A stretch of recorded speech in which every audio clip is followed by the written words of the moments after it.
इंसानी फितरत है कि जब इंसान अपने से किसी बेहतर को देखता है तो फिर उसके ज़हन में ये ख्याल पैदा होता है कि ये इंसान अपनी शराफत की वजह से माशरे में अपना नाम पैदा कर चुका है, या अपने इल्म की वजह से लोगों में अच्छी शोहरत रखता है, या अपने अखलाकों के किरदार की वजह से लोग इसका अच्छे नाम से तारुफ करते हैं और पहचान करते हैं। तो फिर इंसान उसे अपना आइडियल बना लेता है और फिर कोशिश करता है कि उस जैसा वो भी दिखे, उस जैसे काम करे, ताकि वो आदमी जो अपनी अच्छी शोहरत की वजह से माशरे में मशहूर और मारूफ है, ये भी उसके नक्शे कदम पे चलते हुए माशरे में अच्छा जाना जाए। तो बहैसियत मुसलमान सबसे बेहतरीन और सबसे अखलाक़ किरदार के एतबार से अच्छा तरीन इंसान अल्लाह ने मुसलमानों को अता फरमाया है, और इसका एतराफ़ सिर्फ मुसलमान ही नहीं करते बल्कि हर वो इंसान जो अक़्ल व शऊर रखने वाला है और इंसाफ के मुताबिक अपनी राय का इजहार करने वाला है, चाहे उसका ताल्लुक यहूदियत से हो, चाहे उसका ताल्लुक ईसाईयत के साथ हो, या चाहे उसका ताल्लुक किसी भी मज़हब के साथ ना हो, लेकिन वो इस चीज़ का एतराफ़ और इकरार करते हैं कि कायनात में सबसे बेहतरीन हस्ती अगर कोई है तो वो मोहम्मद अरबी सल्लल्लाहु अलैहि वसल्लम की ज़ात अक़दस है। इसीलिए अल्लाह ताला हाकिमीन ने अहले ईमान को ख़ास तौर पे हुक्म दिया है, लक़द काना लकुम फ़ी रसूलिल्लाहि उस्वतुन हसना। अगर तुम भी एक अच्छा इंसान बनना चाहते हो तो फिर हमारे नबी को अपना आइडियल बना लो, उनकी इत्तिबा करो, उनकी सीरतों के किरदार को इख्तियार करो, फिर यकीनी तौर पे तुम भी एक अच्छे और कामयाब तरीन इंसान बन जाओगे। और इसके साथ साथ जैसा कि गुज़िश्ता जुमे में भी इस मौजू पे बात की गई थी कि अल्लाह तबारक व तआला ने 1,24,000 अंबिया और रसूल मबूस फरमाए हैं, और यकीनन वो सारे के सारे अल्लाह के बरगुज़ीदा और ख़ास बंदे थे, सारे ही तौहीद की दावत देने वाले थे, सारे ही अल्लाह को राज़ी करने वाले थे। लेकिन सिर्फ हज़रत इब्राहीम अलैहिस्सलाम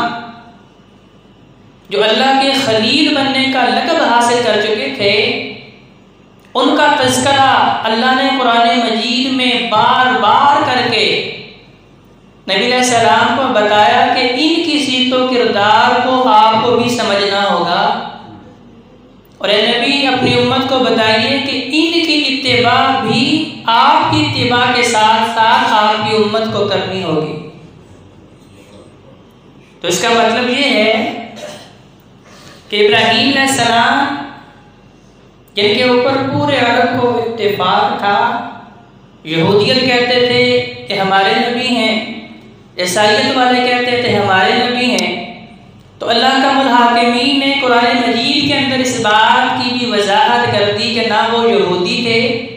ना वो ईसाई थे, हनीफ़ा मुस्लिमा, वो खालिसतन रब की तौहीद के ऊपर चलने वाले थे। लिहाजा नबी करीम सल्लल्लाहु अलैहि वसल्लम की इत्तिबा के साथ साथ रब के खलील की इत्तिबा भी मुसलमानों के ऊपर लाजिम है। तो उनकी सीरत जिसे अल्लाह तबारक व तआला ने 25 सूरतों में कम बेश 70 मुकामात पे बयान फरमाया है, तो उसको चंद घंटों में या चंद मिनट में चंद अल्फाज में बयान करना तो नामुमकिन है। लेकिन हज़रत इब्राहीम अलैहिस्सलाम की सीरत व किरदार के जो नुमाया पहलू थे, कोशिश करेंगे कि वो आपके गोश गुजार किए जाएं और बयान करने और सुनने के बाद रब के हुजूर ये इल्तिजा भी करेंगे कि अल्लाह हमें उस सीरत व किरदार को इख्तियार करने की तौफीक दे दें, क्योंकि वमा तौफीकी इल्ला बिल्लाह। इंसान जितना मर्जी इल्म हासिल कर ले, जितनी मर्जी डिग्रियां हासिल कर ले, लेकिन अमल के मामले में वो रब की तौफीक का मोहताज है। जब तक वो रब से मांगेगा नहीं, उस वक्त तक उसे मिलेगा। तो इब्राहीम अलैहिस्सलाम की सीरत का सबसे नुमाया पहलू जो है वो तौहीद का प्रचार है। और गुज़िश्ता जो में अल्लाह की तौफीक से हमने कोशिश की कि जिस अंदाज के साथ इब्राहीम अलैहिस्सलाम ने अपनी कौम को, अपने घर वालों को, अपने वालिद को और तमाम लोगों को तौहीद की दावत दी, उस उसलूब को आपके सामने रखा जाए कि किस तरह का उनका मोहब्बत भरा और अदब व एहतराम वाला अंदाज था, जिसमें वो लोगों के लिए आज़ादी भी नहीं चाहते थे। गो के मुशरिक के लिए तौहीद को सुनना बड़ा मुश्किल होता है, और उसके लिए सबसे कड़वा सच यही होता है कि उसके सामने तौहीद को बयान किया जाए। लेकिन इसके बावजूद हज़रत इब्राहीम अलैहिस्सलाम ने बड़े ही अच्छे और खुश उसलूबी के साथ तौहीद को अपनी कौम के सामने बयान फरमाया। इब्राहीम अलैहिस्सलाम फरमाते हैं, कुल सदक़ल्लाह फत्तबिऊ मिल्लत इब्राहीम हनीफा वमा काना मिनल मुशरिकीन। सूरह आल इमरान आयत नंबर 95। अल्लाह तबारक व तआला नबी अलैहिस्सलाम को फरमा रहे, नबी अपनी उम्मत को बता दीजिए कि फत्तबिऊ मिल्लत इब्राहीम, जहाँ तुमने मेरे दीन की इत्तिबा करनी है, वहीं तुम्हारे ऊपर मिल्लत इब्राहीम की इत्तिबा भी ज़रूरी है। वमा काना मिनल मुशरिकीन, क्योंकि वो मुशरिकीन में से नहीं थे। यहूदी ला कहते रहे कि वो हमारे नबी थे, ईसाई ला कहते रहे कि वो हमारे नबी थे। तो ये बात ना तो इब्राहीम अलैहिस्सलाम ने सिखाई, ना उनके बाद आने वाले अंबिया ने सिखाई कि यहूदियों ने जो हज़रत उज़ैर अलैहिस्सलाम को अल्लाह का बेटा बना लिया, ईसाइयों ने हज़रत ईसा अलैहिस्सलाम को रब का बेटा बना लिया। तो ये बातें ना तो उज़ैर अलैहिस्सलाम ने सिखाई, ना ईसा अलैहिस्सलाम ने सिखाई, ना रब के खलील इब्राहीम अलैहिस्सलाम ने कहा कि तुम इन्हें रब का बेटा मान लो तो तुम कामयाब हो जाओगे। वमा काना मिनल मुशरिकीन, इब्राहीम अलैहिस्सलाम मुशरिकीन में से नहीं थे। सूरह नाम आयत नंबर 78 और 79 फरमाया, क़ाल या कौम इन्नी बरीउम मिम्मा तुश्रिकून। जितनी भी चीज़ों की तुम इत्तिबा करते हो, जितनी भी चीज़ों को तुम अपना खालिक, मालिक, हाजत रवा, मुश्किल कुशा मानते हो, उन सब चीज़ों से मैं बरी हूँ। बरीउम मिम्मा तुश्रिकून, चाहे वो एक है, चाहे वो लाखों अरबों खरबों हैं, जब मेरे रब के मामले में आ जाएंगे, मेरे रब के मुकाबले में आ जाएंगे, बरीउम मिम्मा तुश्रिकून, मैं इन सब से बरात का इजहार करता हूँ। अल्लाह ने ऐलान अपनी कौम के सामने अपनी तौहीद का ऐलान कर दिया और फरमाया, इन्नी वज्जहतु वजहिया लिल्लज़ी फ़तरस समावाति वल अर्ज़ि हनीफ़ा वमा अना मिनल मुशरिकीन। मैं तो अपना चेहरा सिर्फ उस खालिक व मालिक के ताबे करूँगा, उनकी इत्तिबा करूँगा जिस खालिक व मालिक ने आसमानों को भी पैदा किया है और ज़मीनों को भी पैदा किया है। तो गोया कि सबसे पहली चीज़ आज हमारे माशरे में ये जुमला भी सुनाई देता है, जो जहाँ लगा रहने दें, कोई बात नहीं, कोई फ़र्क नहीं पड़ता, कोई हरज नहीं है।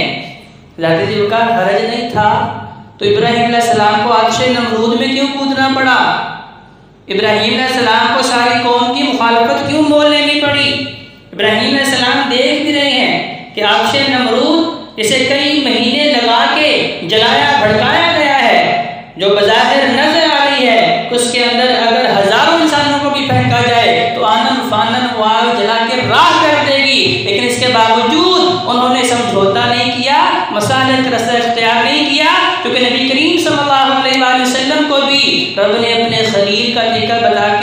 बताया कि आप कौम के सामने कह दें, कुल या अय्युहल काफिरून, ऐ काफिरों मैं तुम्हारे दीन की इत्तिबा कभी भी नहीं करूँगा। लकुम दीनुकुम वलिय दीन, तुम्हारा अलग दीन है जो तुमने खुद साख्ता तौर पे बनाया है, क्योंकि ये दीन रब ने नहीं दिया है। जितने भी अदियान, जितने भी मज़ाहिब, जितनी भी शरीयतें अल्लाह की तरफ से हैं, वो सारी की सारी तौहीद के ऊपर चलने वाली हैं। ये मुमकिन ही नहीं है कि पैगाम रब का हो और उसमें शिर्क या आमेज़श हो। अल्लाह का मुहाकिमीन ने इसी कुरान में जा बजा मुकामात पे फरमाया है कि अगर तुम्हारी इबादत ज़मीन से लेके आसमान तक के खला को भर रही हो, लेकिन उन इबादत के अंदर एक ज़र्रे के बराबर शिर्क आ जाए, मैं तुम्हारी सारी इबादतों और रियासतों को ज़ाया कर दूँगा, क्योंकि मुझे तुम्हारी ऐसी इबादत नहीं चाहिए जिनमें तुम मेरे अलावा किसी और को अपना खालिक तस्लीम करो, अपना मालिक तस्लीम करो, अपना हाजत रवा मुश्किल कुशा तस्लीम करो। अल्लाह फरमाते हैं मेरी जो तुमने की है वो सारी ज़ाया कर देता हूँ, क्योंकि अल्लाह का मुहाकिमीन ने सिर्फ दो अंबिया की इत्तिबा का हुक्म दिया है। दोनों कह रहे हैं कि वमा अना मिनल मुशरिकीन, और लोगों हम मुशरिकीन में से नहीं